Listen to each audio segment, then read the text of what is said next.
The old church on Sawgrass Road has been abandoned since Hurricane Andrew in 1992, but someone keeps lighting candles inside. I've responded to reports about it maybe 20 times in my 3 months as a Palmetto County deputy. Every time, I find the same thing. 13 white candles arranged in a circle on the altar, all burning, all the same height like they were just lit. But the church has no electricity, no recent footprints in the dust, and every door and window is locked from the inside.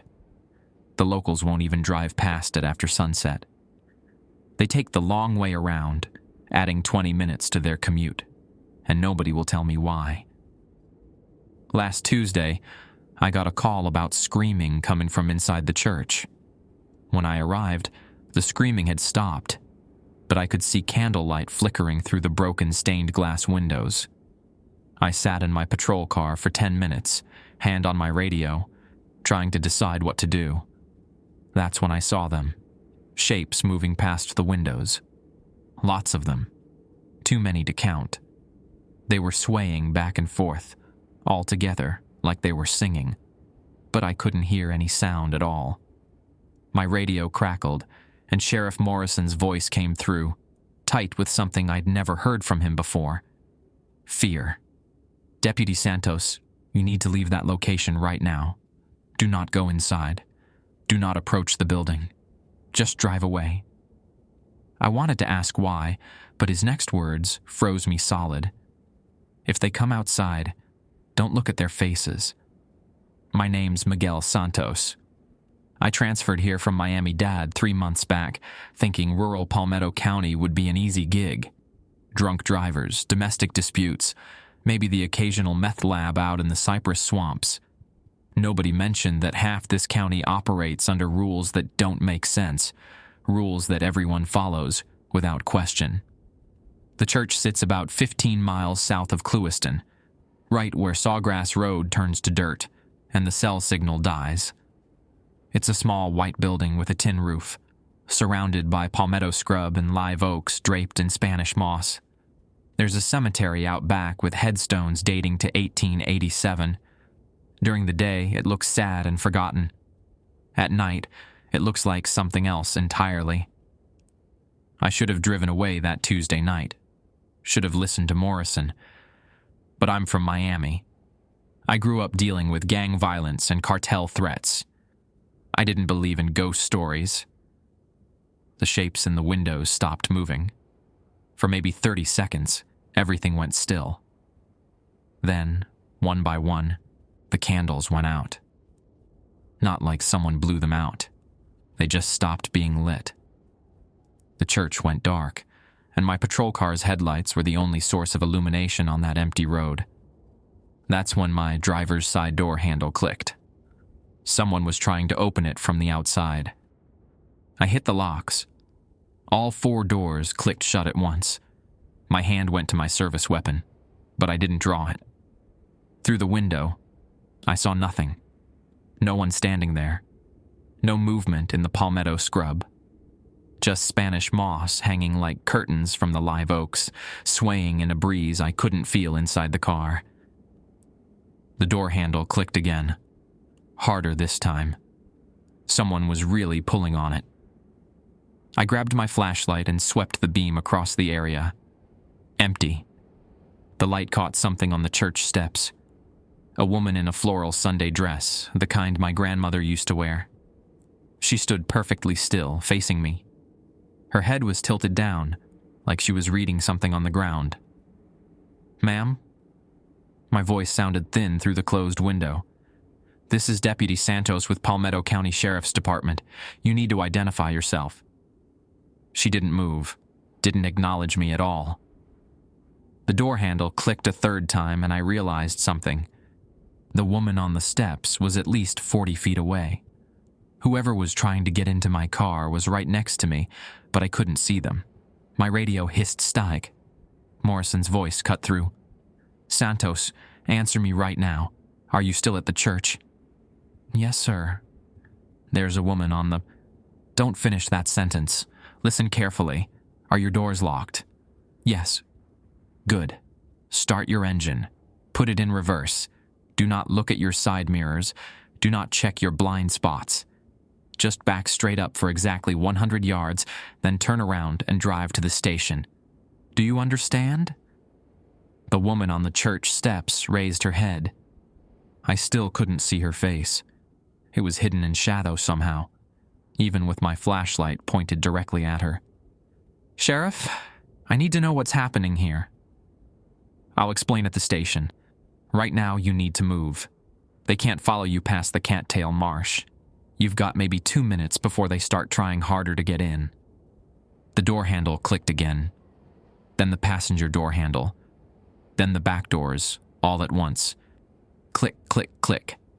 Like someone testing every entry point, looking for the weak spot. I fired up the engine, put it in reverse. My training screamed at me to check my mirrors, to clear my path, but Morrison's voice had carried real terror.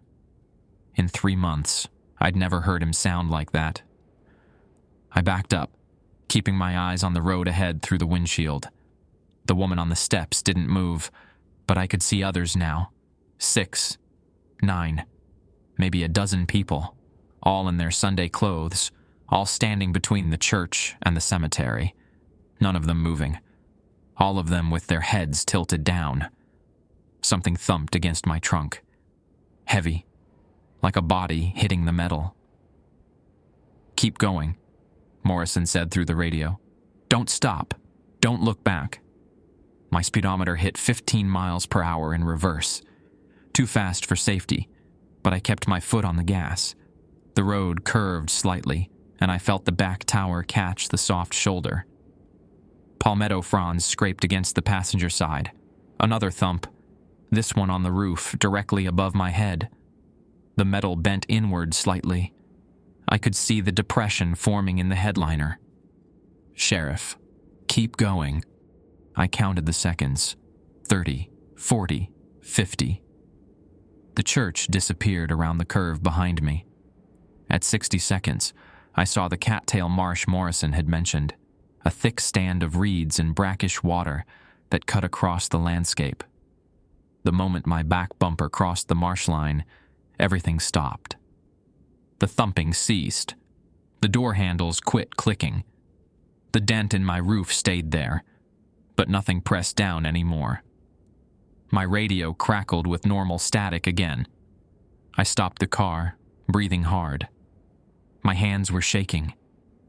I wanted to look in the rearview mirror, wanted to see what had been trying to get in, but Morrison's warning echoed in my head. "Don't look back." I three-point turned without checking my mirrors, using only my windows, and drove toward Clewiston. My phone picked up a signal about a mile down the road. I had 7 missed calls, all from Morrison. When I pulled into the station 40 minutes later, Morrison was waiting outside, leaning against his Ford F-250. He was 62, weathered like old leather, with 30 years on the job. He'd been born in Palmetto County. His father had been sheriff before him. He looked at the dent in my roof, then at me. "Son," he said, "we need to talk about the rules." Morrison's office smelled like old coffee and bug spray. He poured himself a cup from a pot that looked like it had been sitting there since morning, didn't offer me one, and pulled a folder from his desk drawer. The label read, "Sawgrass Road. No active investigation." "You married, Santos?" he asked. "No, sir." "Got family you're close to?" I thought about my sister in Hialeah, my mom in Little Havana. "Yeah." "Good. That matters." He opened the folder. Inside were photographs, black and white, faded, dated September 1992. They showed the church on Sawgrass Road, back when it was still in use. People stood on the steps after service, smiling. Normal Sunday morning stuff.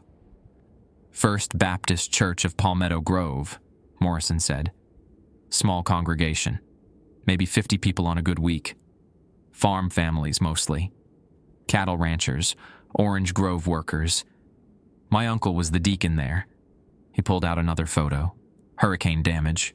Trees down, roofs torn off, flooding. "Hurricane Andrew hit us hard," Category 5. You're too young to remember, but it was bad, real bad. The church was old, built solid, so Pastor Alvarez opened it as a shelter. 47 people rode out the storm there, families with kids, elderly folks who couldn't evacuate. Morrison set down his coffee cup. His hand was steady, but his jaw was tight. When the storm passed, first responders found the church intact, doors locked from the inside, windows boarded up, but nobody was in there. 47 people, just gone. No bodies, no blood, no signs of struggle. Just empty pews, and those 13 candles on the altar, still burning. "That's not possible," I said. "Someone had to have..." "You saw them tonight, didn't you? The people in Sunday clothes." I nodded. "They never left. They're still there, caught in something, still having their service over and over, and they want company." He pulled out a single sheet of paper, typed on an old manual typewriter. The header read, "Protocols for Sawgrass Road, updated October 1992.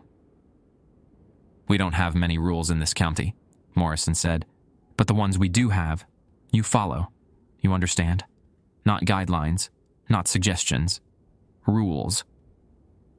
I looked at the paper. There were 6 protocols listed. Protocol 1, do not approach the church between sunset and sunrise. If you receive a call about disturbances at this location after dark, you are to observe from the Camptail Marsh boundary only. Do not cross the marsh. Protocol 2, if you see people in Sunday clothing near the church, do not make eye contact with them. Do not speak to them. Do not ask them to identify themselves. They will answer, and you will wish they hadn't. Protocol 3. If your vehicle experiences any kind of malfunction within 1 mile of the church, flat tire, dead battery, engine failure, abandon the vehicle immediately and walk away. Do not attempt repairs.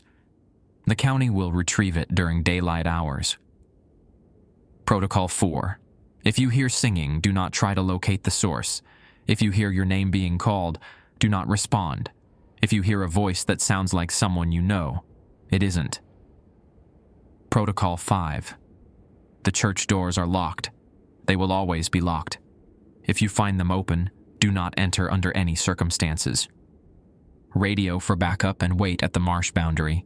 This has only happened twice. Both deputies who entered did not come back out the same. Protocol 6. If anyone claims they saw a loved one who died more than 1 year ago near the church, file the report, but do not investigate. Some families in this county have been looking for closure since 1992. They see what they need to see. Let them have that. I read through the list 3 times. My Miami instincts kept trying to find the rational explanation. Gas leak causing hallucinations. Squatters using the church. Organized group pulling an elaborate hoax.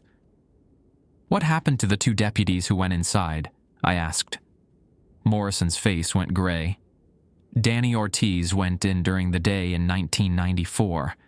Said he was going to solve this once and for all, put the rumors to rest. He came back out after 20 minutes. Looked fine. Acted fine. But his wife noticed something was off. He'd forgotten the names of their kids. Not like amnesia. He remembered having kids. Remembered raising them. He just couldn't recall what they were called. Said the names felt wrong in his mouth. 3 days later, he walked out into the Everglades and never came back." And the second deputy? Lisa Fuentes, 2003. She grew up in this county, knew the stories, but her brother had been in that church when the hurricane hit. She thought maybe she could find something, bring him home somehow. She went in at noon on a Tuesday. We found her 6 hours later, sitting in the front pew. She was humming. Same tune, over and over. Her eyes were open, but she wasn't seeing anything in this world. Where is she now? Specialty care facility in Fort Myers. She still hums that song, every day.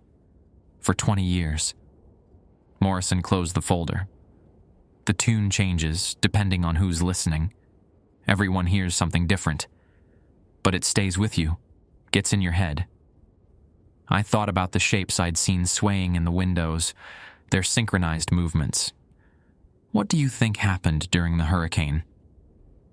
Official version? Mass hysteria? Stress-induced group delusion? All 47 people walked out into the storm during a lull and got swept away. Never found because the Everglades are endless and Andrew scattered everything. And the unofficial version? Morrison stood up, walked to the window. Outside, Clewiston was quiet. A few streetlights, empty roads, normal small-town Florida. Church was built in 1887, right after the Third Seminole War. Land was cheap because nobody wanted it. Parish records show it was built on a burial site. Didn't matter much back then. Land in Florida is complicated. Lots of history buried under the palmetto scrub. He turned back to me. During the hurricane, Pastor Alvarez led the congregation in prayer. 47 people, scared out of their minds, praying for salvation, for protection, for deliverance from the storm. And something answered. Not God, something else. Something that was already there, waiting. You're saying prayer summons something? I'm saying desperation is dangerous. When you're that afraid, that sincere, sometimes the universe listens. And sometimes, what answers isn't what you wanted. Morrison handed me the protocol sheet. Keep this in your vehicle. Study it. You're assigned to the Southern District now. That includes Sawgrass Road. You'll get calls. Follow the protocols exactly. Don't try to be a hero. Don't think you're smarter than the thing in that church. It's been playing this game for 32 years. You've been here 3 months. I folded the paper, slipped it into my shirt pocket. One more thing, Morrison said. If you ever hear a church bell ringing from that direction, drive the opposite way as fast as you can. That church hasn't had a working bell since 1991. If it rings, it means they've found a way past the marsh. If you like the stories, please hype the videos from a button like this just above the comment section. It helps the videos to get more reach and perform well. It would take just a few seconds and cost nothing, but would help the channel grow even faster. Thank you. I went 3 weeks without getting called back to Sawgrass Road. 3 weeks of normal deputy work, traffic stops on Highway 27, a domestic dispute at a trailer park outside Moore Haven, a gator that wandered into someone's carport. I started to think maybe Morrison was just old and superstitious, that the church thing was blown out of proportion. Then I got the call at 11:47 p.m. on a Thursday. Unit 7. We've got a report of a vehicle broken down on Sawgrass Road, approximately half a mile from the church. Caller is a female, mid-20s, says her car won't start. She's requesting assistance. I was parked outside a gas station in Clewiston, finishing paperwork. My hand stopped halfway to the radio. Protocol 3. If your vehicle experiences any kind of malfunction within 1 mile of the church, abandon the vehicle immediately and walk away. Dispatch, can you get me a more exact location? Caller says she's at the intersection of Sawgrass and County Road 832. That's about 0.6 miles from the church. Within the protocol boundary, I grabbed my radio. Has the caller exited her vehicle? Negative. She says she's staying inside with the doors locked. Smart. At least she had bad instinct, right? I'm en route. Estimated arrival 12 minutes. I headed south on 27, then turned onto Sawgrass Road. The protocol sheet was clipped to my sun visor. I read it again at the last stop sign before the turn, committing every word to memory. The night was humid, thick with moisture from the recent rain. Fog was rolling in from the wetlands, hanging low across the road. My headlights caught the broken-down car at 11:59 p.m. A silver Toyota Camry. Hazard lights blinking. Florida plates. I could see someone in the driver's seat, hunched over the steering wheel. I pulled up behind the vehicle, keeping my patrol car running. Left my high beams on. Through my windshield, I could see the church in the distance, maybe half a mile up the road. No lights, no movement, just a dark shape against darker sky. I radioed dispatch. Unit 7 on scene. Stand by. The protocol sheet didn't say anything about helping stranded motorists. It just said if my vehicle broke down, I should abandon it. This wasn't my vehicle. Different situation. I could work with that. I grabbed my flashlight and stepped out. The fog was thicker than it had looked from inside the car. It moved wrong, curling around my legs like something alive. The air smelled like wet earth and rotting vegetation. Normal swamp smell. Nothing strange about it. "Ma'am?" I called out. Palmetto County Sheriff's Department. The woman in the Camry lifted her head. Young, maybe 24. Dark hair pulled back in a ponytail. She cracked her window about 2 inches. "Thank God," she said.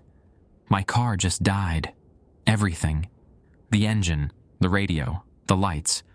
I tried calling a tow truck, but there's no cell service out here." "When did it stop?" "Maybe 20 minutes ago. I was driving home to LaBelle from my shift at the hospital in Clewiston. Then everything just shut off." I walked closer, keeping my flashlight pointed at the ground.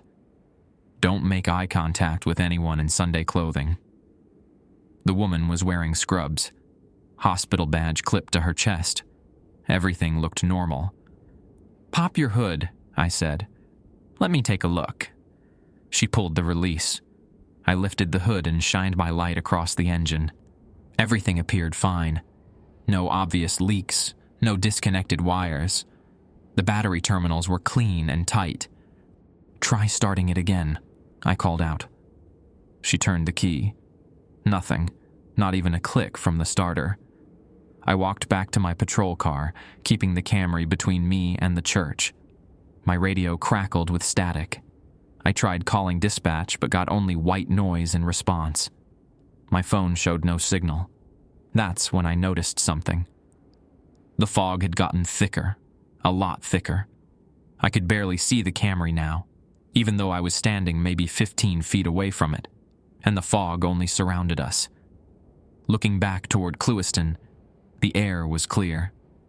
Looking toward the church, the air was clear. Just this pocket of dense fog, right where we were stopped. Protocol 4. If you hear singing, do not try to locate the source. I heard it then. Faint. Distant. Multiple voices raised in harmony. Not a song I recognized, but the melody was old. Hymnal. Coming from the direction of the church. "Do you hear that?" The woman called from her car. "Stay in your vehicle," I said. "Keep your doors locked." The singing grew louder. I could almost make out words now. My hand went to my service weapon, but what was I going to shoot? Sound? Fog? I moved back to the Camry. "Ma'am, I need you to get out and come with me, right now." "But my car—" "Leave it. The county will retrieve it in the morning." She hesitated. Through her window, I could see her looking past me, toward the church. Her eyes went wide. "There are people walking on the road," she whispered. I didn't turn around. Protocol 2. Do not make eye contact with them. Do not speak to them. "How many?" I kept my voice level, calm. "I don't know. 5? 6? They're wearing old clothes, like church clothes, and they're walking this way." The singing grew louder. I could hear individual voices now, a woman's soprano, a man's baritone, a child's voice, high and clear. "Get out of your car right now," I said. "Walk to my patrol car. Don't look at them. Don't say anything. Just walk." She opened her door slowly, stepped out. Her hands were shaking. The singing was close now, maybe 100 yards away. I could feel it in my chest, vibrating through my ribs like bass from a speaker. "Walk," I said. We moved toward my patrol car. I kept myself between her and the church. The fog parted as we walked, then closed behind us. I could see shapes in it now, human shapes, standing still, watching. Protocol 2. They will answer, and you will wish they hadn't. One of them spoke, a man's voice crackling like an old radio. "Deputy Santos." I kept walking, didn't respond, didn't look. "Miguel Santos, from Miami-Dade. Your mother's name is Elena. Your sister's name is Carolina. You had a dog named Rex when you were 7 years old. He was hit by a car on your birthday. How could it know that?" The woman beside me was crying softly, but she kept walking. Good. She had survival instincts. "We remember everything," the voice said. "Everyone who passes our church. We see their memories. We collect them. Would you like to know what your father was thinking when he left?" "We remember that too." I reached my patrol car, opened the back door. "Get in." The woman climbed into the back seat. I slammed the door and ran around to the driver's side. The shapes in the fog were closer now. I could see their Sunday clothes, dresses from the 1990s, cheap suits. A little boy in a clip-on tie. I jumped in, threw the car in reverse. My tires spun on the wet pavement. The singing was everywhere now, surrounding us, coming from every direction. One of the figures stepped out of the fog. A woman in a floral dress. The same woman I'd seen on the church steps 3 weeks ago. She stood directly in front of my car. Her head was down. She raised it slowly. I closed my eyes before I could see her face. "Don't look," I said to the woman in the back seat. "Whatever you do, don't look at her face." I backed up blind, steering by memory and instinct. The patrol car's reverse sensor started beeping. Something was behind us, something close. But I kept my foot on the gas, eyes shut, praying I'd hit the cattail marsh boundary before we hit whatever was behind us. The singing reached a crescendo. Then, all at once, it stopped. I opened my eyes. We were across the marsh. The fog was gone. The road ahead was clear and empty. In my rearview mirror, I could see the woman's Camry sitting abandoned in the darkness, hazard lights still blinking, and standing around it, barely visible in the red glow, were dozens of figures in Sunday clothes. The woman's name was Jessica Reyes. She was a nurse at Henry Regional Medical Center. When we got back to the station, she couldn't stop shaking. Morrison took her statement while I filled out the incident report. Vehicle abandoned on Sawgrass Road. Suspicious activity. No further investigation recommended. "Your car will be towed tomorrow morning," Morrison told her, "during daylight hours. If there's any damage, the county will handle it." "What were those people?" Jessica asked. Her voice was hollow, distant. "The ones on the road. I saw their faces. Just for a second before I looked away, they were wrong, like masks that didn't fit right." Morrison and I exchanged a glance. She'd seen them. That was bad. "Ms. Reyes, I need you to listen carefully," Morrison said.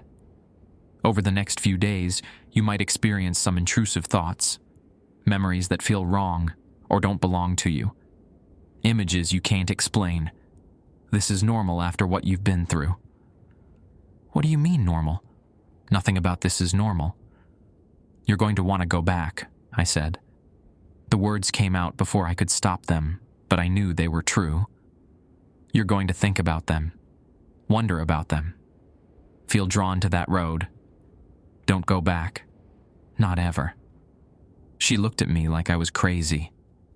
Maybe I was. 3 months ago, I would have thought this was all insane.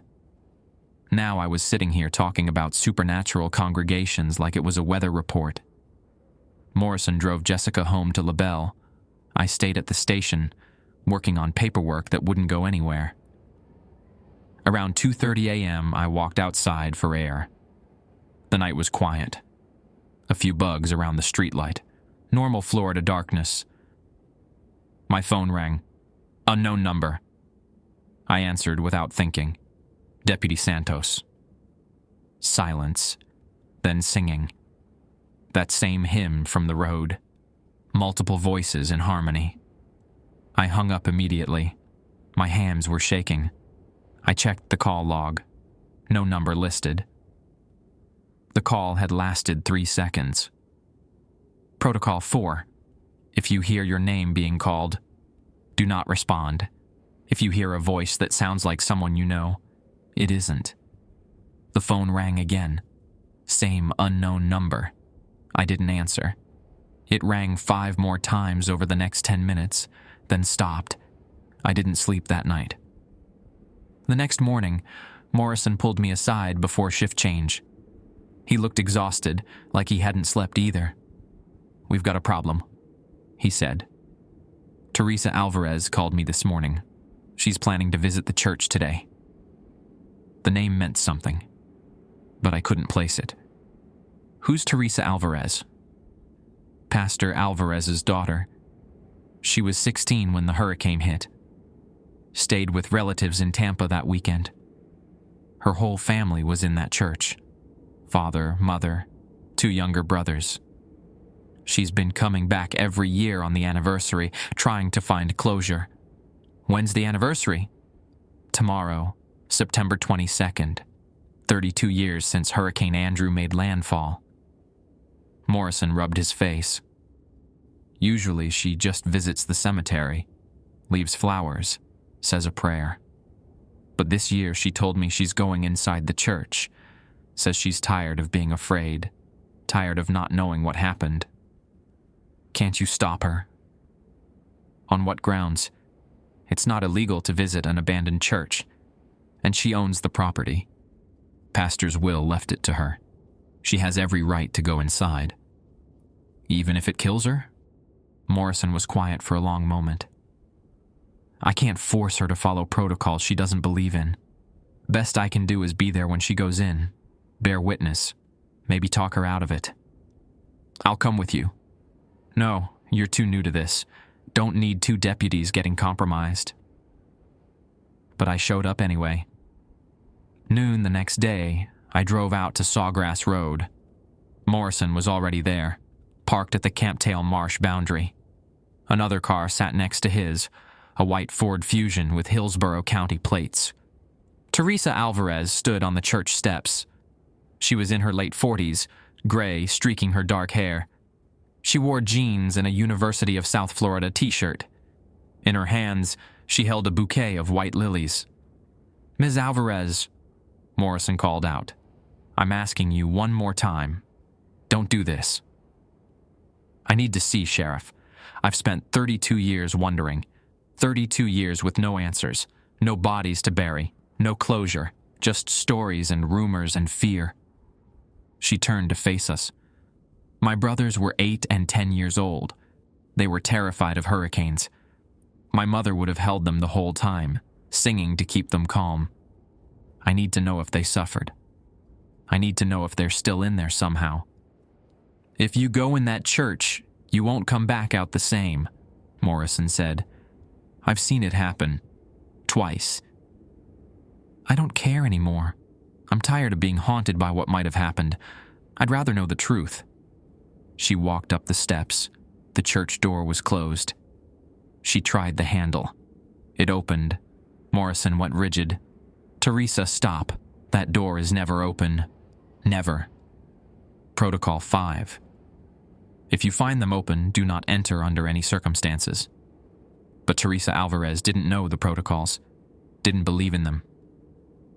She pushed the door wide and stepped inside. For maybe 10 seconds, nothing happened. Morrison and I stood frozen at the marsh boundary, watching. The church sat silent in the midday sun. Spanish moss swayed in the breeze. A mockingbird called from a nearby live oak. Then Teresa started screaming. Not fear, not pain, recognition. A mother recognizing her child's voice. She was calling names. "Tommy, "David, Mom, I'm here.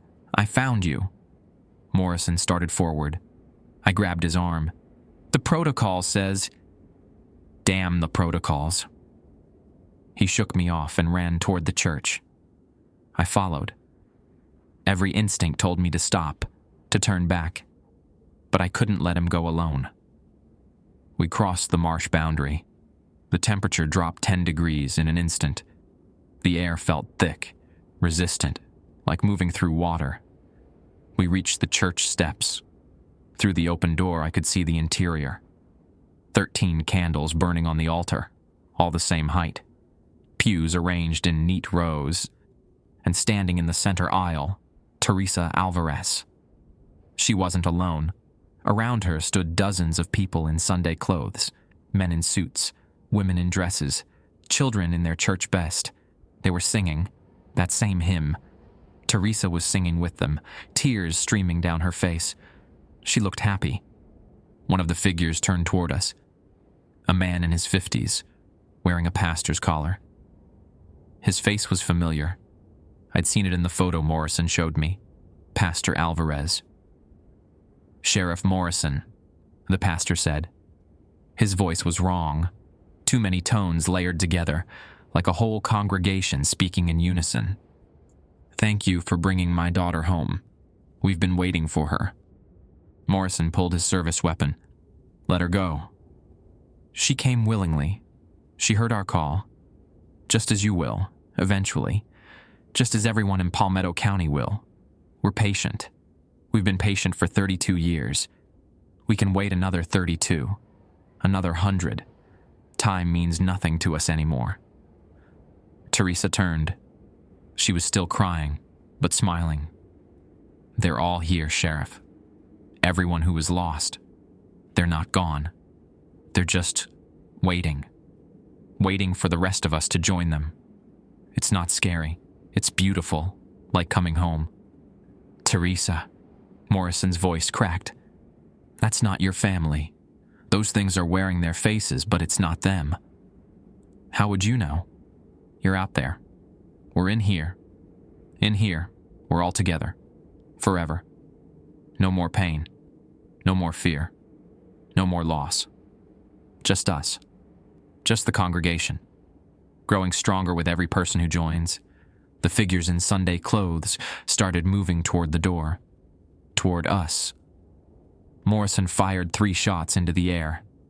The sound was deafening in the confined space. The figures didn't even flinch. "Time to leave," I said, grabbing Morrison's arm. We ran.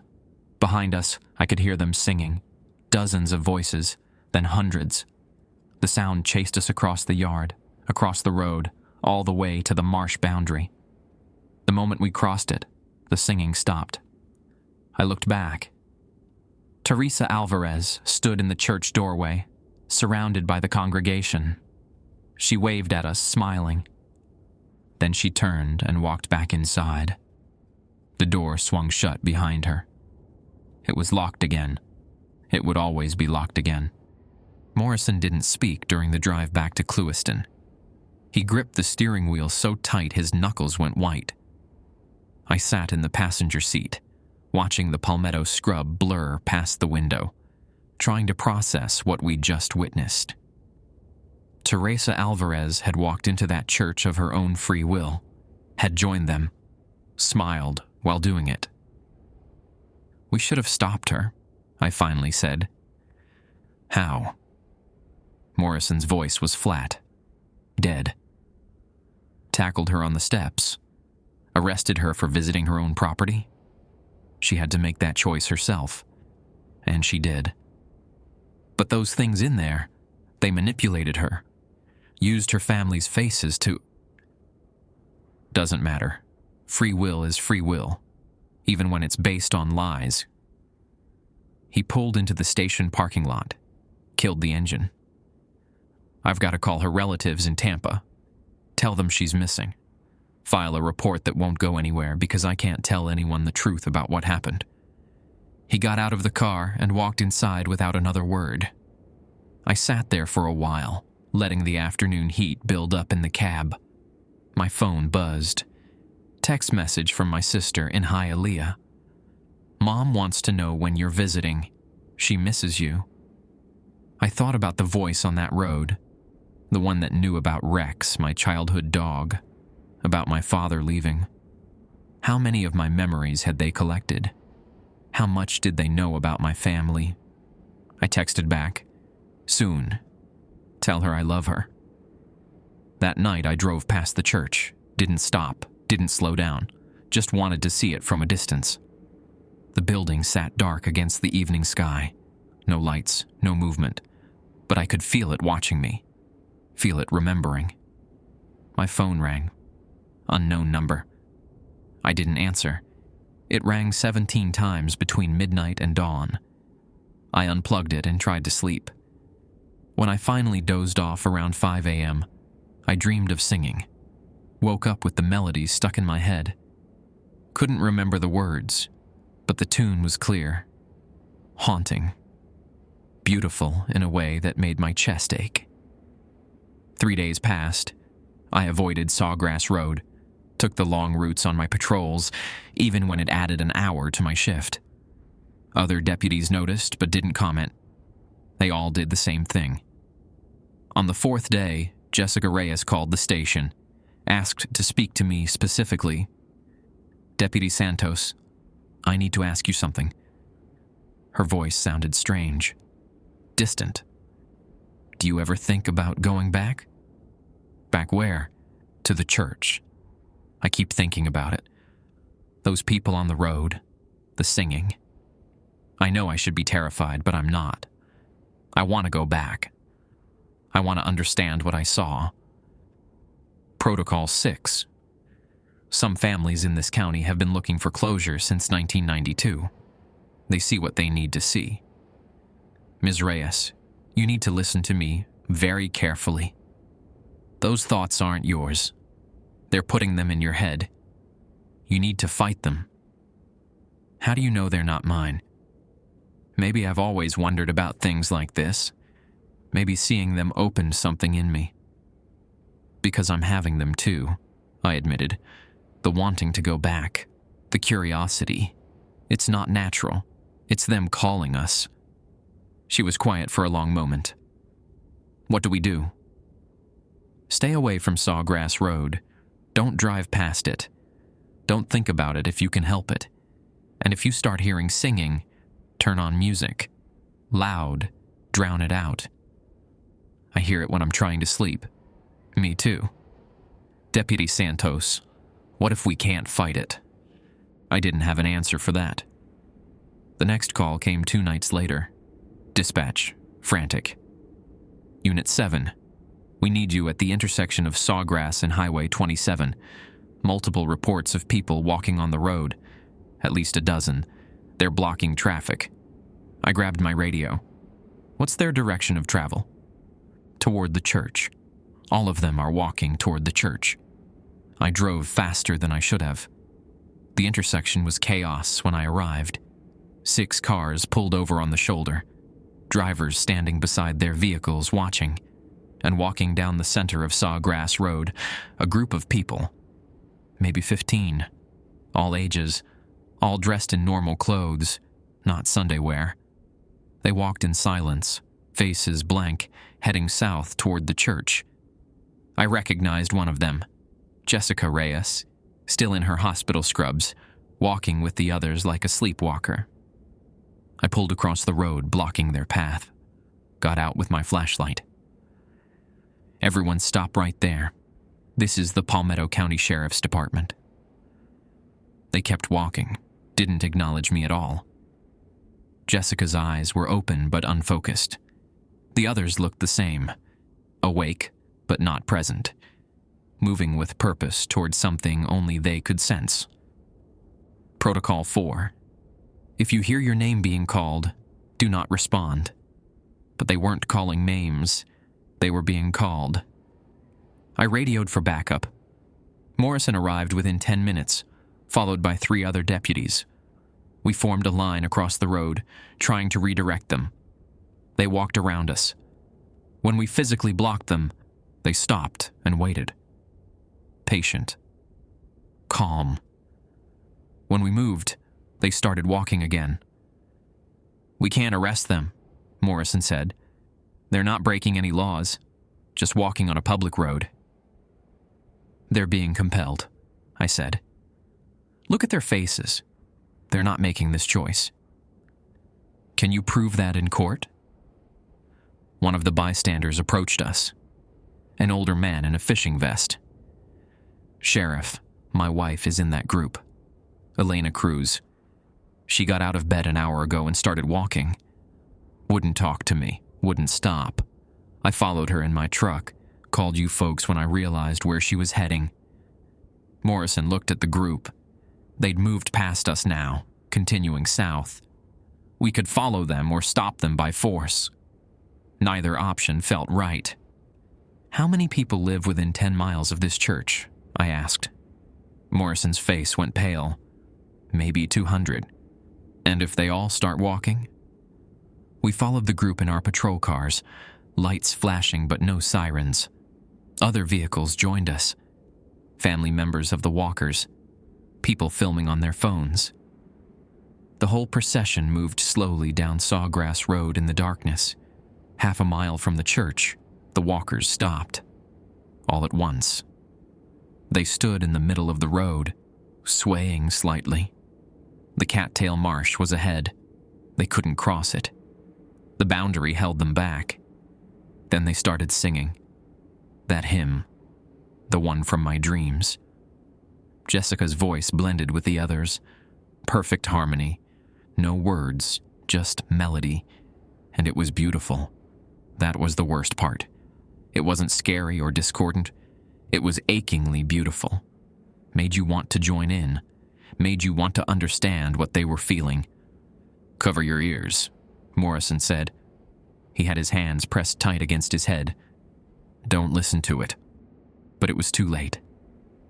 More people were getting out of their cars, not the family members who'd followed. New people, drawn by the sound. They started walking toward the group. Slowly at first, then faster. 2 of the other deputies moved to join them. "Stop!" Morrison grabbed one deputy by the shoulder. The deputy turned, and his eyes were distant, unfocused. He pulled away and kept walking. The group of singers was growing. 20 people now. 25. They swayed in rhythm, bodies moving together like a single organism, and they were trying to cross the marsh, testing the boundary, reaching forward with their hands, pulling back when they touched the invisible barrier, then reaching again. I grabbed Morrison. "We need to call this in, state police, National Guard, something." "And tell them what? That an abandoned church is hypnotizing people with ghost songs? They'll think I've lost my mind." "Then what do we do?" Morrison looked at the church in the distance. Candlelight flickered in the windows. 13 candles, always burning. "We end it, tonight, before more people get pulled in." "How?" "Fire. Burn the whole thing to the ground. It's the only way." "That's arson. You'll lose your job. Go to jail. Better than watching this county empty out one person at a time." He pulled out his phone, made a call. "Luis, it's Morrison. I need a favor, big one. Bring your truck to Sawgrass Road, the intersection near my position, and bring every gas can you have." He hung up and looked at me. "You don't have to be part of this. In fact, you shouldn't be. You've got a career ahead of you. Don't throw it away on this." "What about the people?" I gestured to the singers. "They're still conscious in there somewhere. If we burn the church, does it free them or trap them?" "I don't know. But right now they can't cross the marsh. If that boundary ever breaks, if they find a way past it, everyone in Palmetto County is at risk. This ends tonight." The singers kept testing the boundary, getting bolder. Their hands pressed against the invisible barrier longer each time, and in the candlelit windows of the church, I could see shapes moving. The original congregation, watching, waiting, One of the singers, a teenage boy I didn't recognize, pushed harder against the barrier. His hand went through. Just for a second, just a few inches past the marsh line. Then he jerked it back, staring at his palm like it had burned him. But he'd crossed it. The boundary was weakening. "Morrison," I said quietly, "we're running out of time." Luis Herrera arrived 30 minutes later in a beat-up Chevy Silverado, the truck bed loaded with red gas cans. He was Morrison's cousin, owned a landscaping business in Moore Haven. He took one look at the crowd of singers and crossed himself. "Dios mío. How many are there now?" 32, I said, counting again. The number kept growing. People were abandoning their cars on Highway 27 and walking down Sawgrass Road, drawn by the singing. The boundaries holding them back, but not for long. Luis started unloading gas cans, 5 gallons each, 8 cans total. Morrison grabbed 2, handed me 2, kept 2 for himself. Luis took the remaining pair. "We walk to the church," Morrison said. "Pour the gas around the perimeter. Light it up. Then we run like hell back to the marsh line." "What about them?" I gestured to the singers. They'd formed a semicircle around the marsh boundary now, swaying in rhythm. Some had their hands outstretched, fingers brushing against the invisible barrier. Each touch lasted longer than the one before. "They can't cross yet. We've got time." We started walking. The moment we passed the cattail marsh, the temperature dropped 20 degrees. The air felt wrong. Thick and resistant, like pushing through gelatin. My lungs worked harder with each breath. The singers didn't acknowledge us. They kept singing, eyes focused on something we couldn't see. Jessica Reyes stood among them, tears running down her face. Her mouth moved with the melody, but her eyes looked trapped, like she was screaming inside. Halfway to the church, Morrison stopped. "You hear that?" I listened. Under the singing, another sound. Footsteps, lots of them, coming from the church. The door was opening. They came out in pairs. The original congregation. Men in dated suits. Women in floral dresses from the 90s. Children in their Sunday shoes. All of them walking toward us. None of them blinking. Their faces were wrong up close. The features didn't quite align. Like photographs of different people badly photoshopped together. "Keep moving," Morrison said. "Don't look at their faces. Don't engage." We walked faster. The congregation members spread out, forming a line between us and the church. Maybe 20 of them. They didn't try to stop us. Just watched. Waited. Pastor Alvarez stood at the front, that same wrong smile on his face. "Sheriff Morrison, Deputy Santos. Welcome. We've been expecting you." Morrison didn't respond. We pushed through their line. They parted like water, letting us pass. That was almost worse than if they'd fought us. They were confident. They knew something we didn't. We reached the church. Up close, I could see how old it really was. The wood was warped and weathered. The tin roof was rusted through in places, but the structure was solid, built to last. Luis started pouring gas along the foundation. The smell was sharp, cutting through the thick air. Morrison worked his way around the back. I took the right side, splashing gasoline across the weathered boards. Inside, the candles still burned. Through the broken windows, I could see the altar, the pews, and standing in every pew, more of them. The church was packed. Dozens of figures in Sunday clothes, all facing forward like they were listening to a sermon. "How many people were in here when the hurricane hit?" I asked. 47, Morrison called from the other side. "Why?" "There's way more than 47 in there now." Morrison came around the corner, his gas cans empty. He looked through the window. His face went gray. Teresa, Danny Ortiz, Lisa Fuentes. Christ, they're all in there. Everyone who got pulled in over the years. They've all been added to the congregation. The figures inside turned their heads in unison, all of them looking at us through the windows, still smiling those wrong smiles. "Light it," Morrison said. Luis pulled out a road flare, struck it against his boot. The red flame hissed to life, bright in the darkness. He tossed it against the church's front wall. The gas caught immediately. Flames raced up the wooden siding, spreading fast. The heat was intense, pushing us back. Within seconds, the entire front of the church was burning. Inside, the congregation didn't move. They stood in their pews, watching the flames spread, not trying to escape, not screaming, just standing there, still singing. We couldn't hear it through the roar of the fire, but we could see their mouths moving. Perfect harmony. "They're not running," Louise said. "Why aren't they running?" "They're already dead," Morrison said. "Have been for 32 years.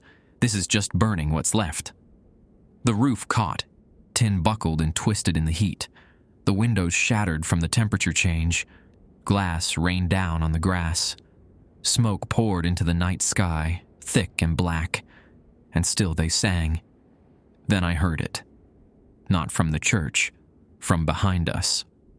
The singers at the marsh boundary had stopped swaying. They were moving forward now, walking. Their voices grew louder. They were crossing the boundary. "It's breaking," I said. "The fire's breaking the boundary." Morrison spun around. The compelled crowd pushed through the invisible barrier like it wasn't there anymore. 32 people, all walking toward us with blank faces. Jessica Reyes was in front, moving faster than the others. "Back to the trucks," Morrison said. "Now."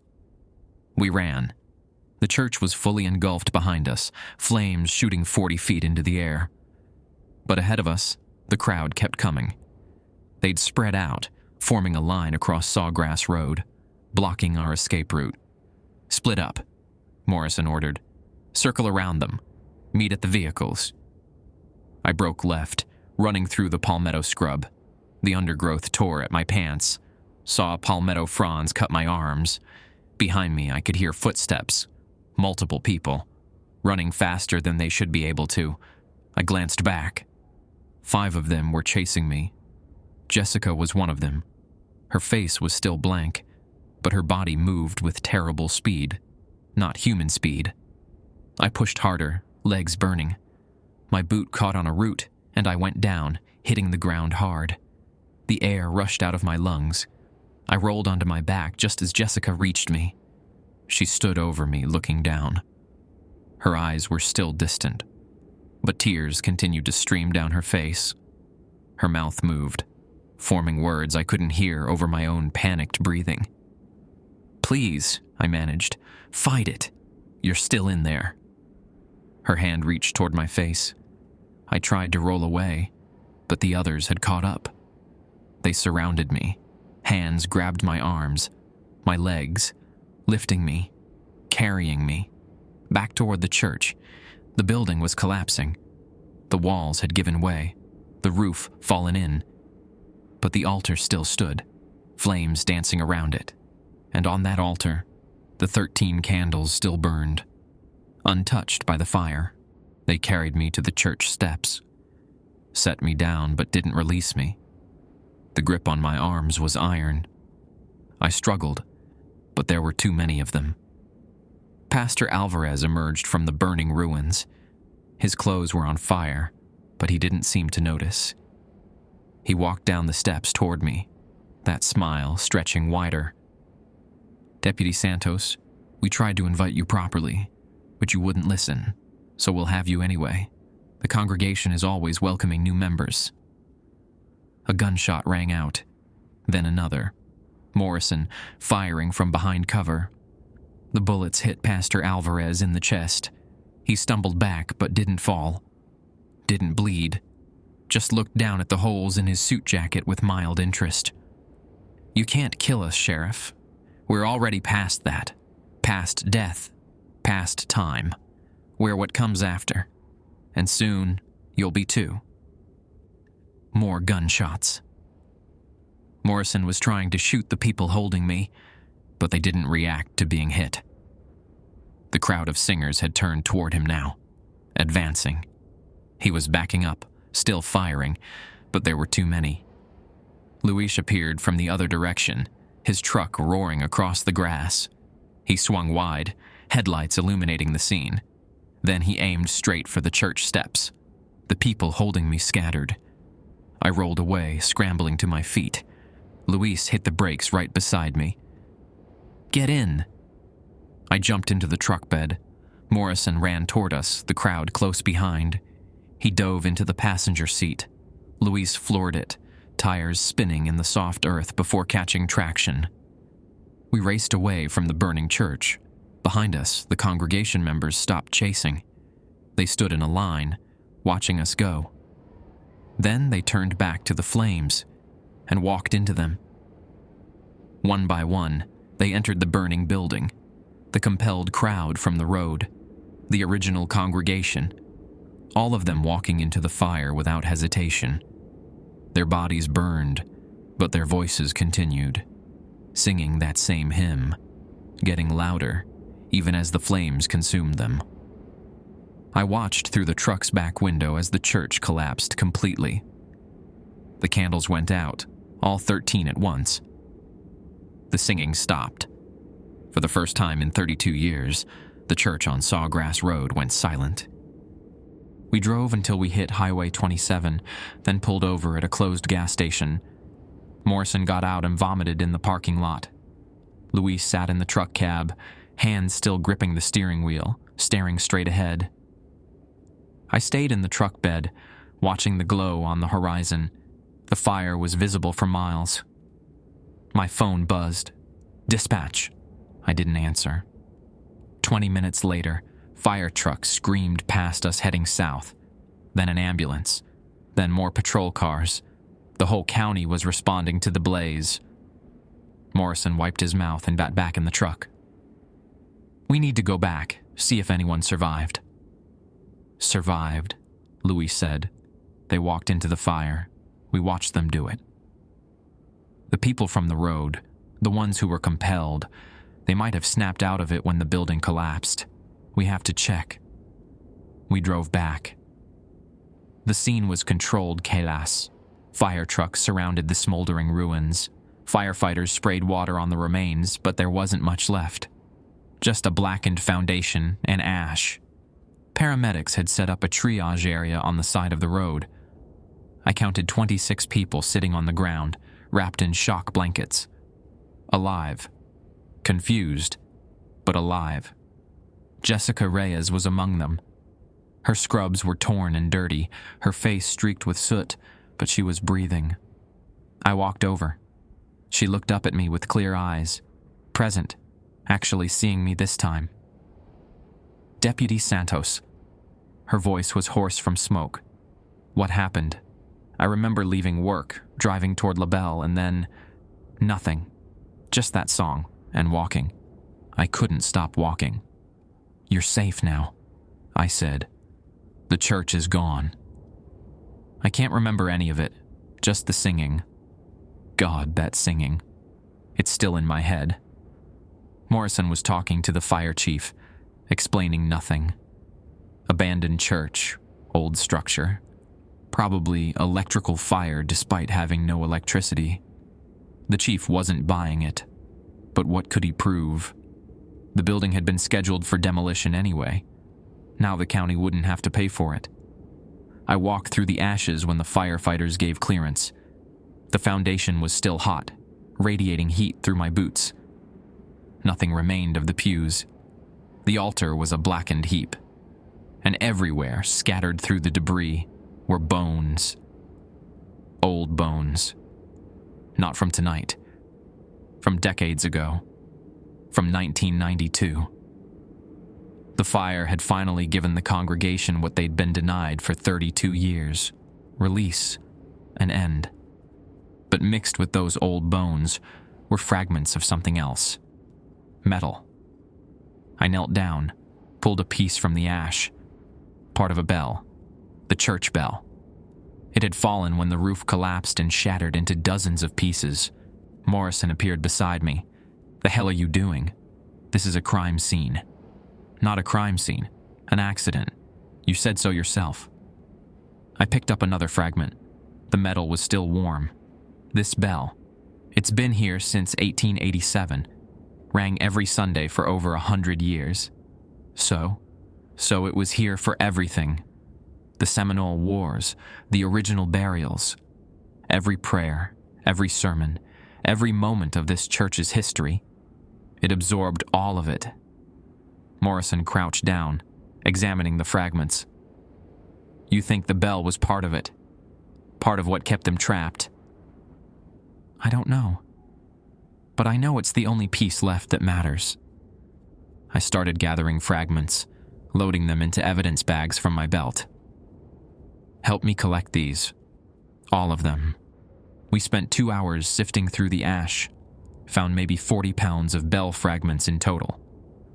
The fire chief asked what we were doing, and Morrison told him we were collecting evidence, which was technically true.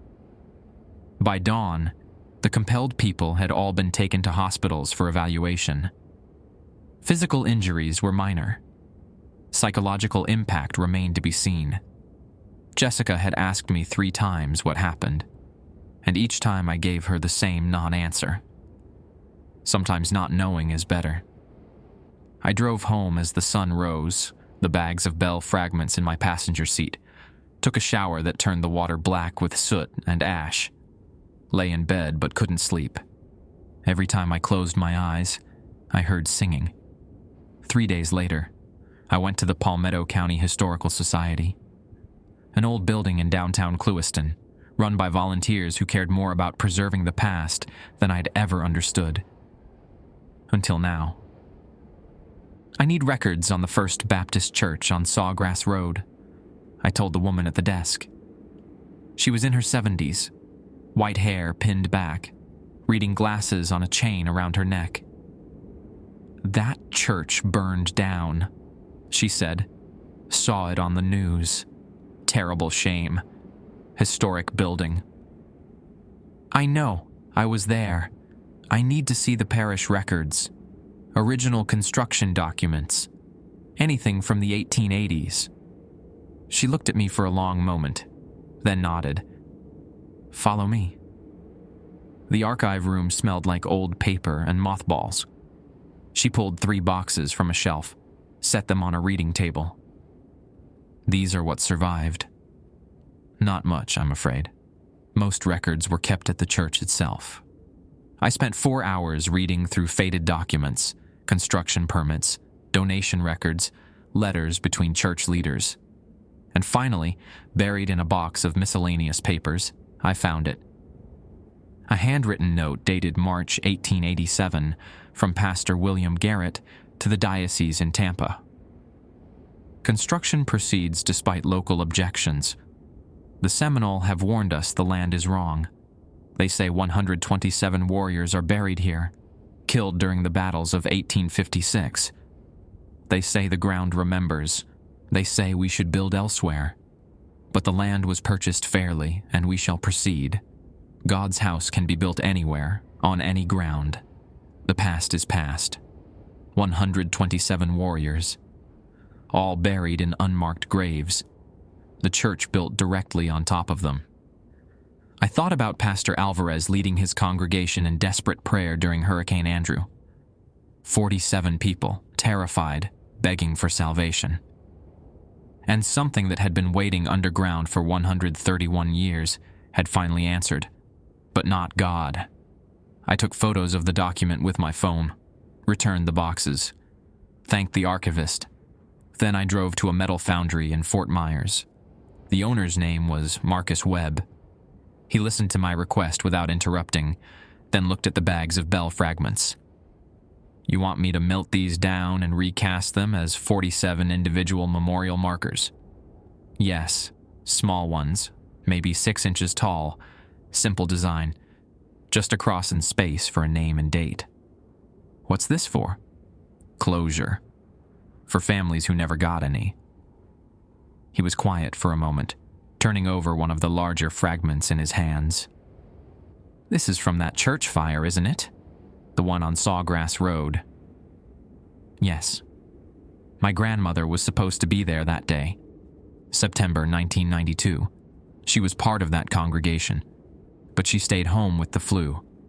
Probably saved her life." He set the fragment down. "I'll do it. No charge. Let me do this for her friends." The work took 3 weeks. 47 markers, each one cast from the original bell metal. I researched every name, every person who'd sheltered in that church and never came home. Got the dates right. Made sure the families would have something to bury. Morrison helped me install them in the cemetery behind where the church had stood. We worked in silence, placing each marker with care. The last one was for Teresa Alvarez. Her family came to the installation.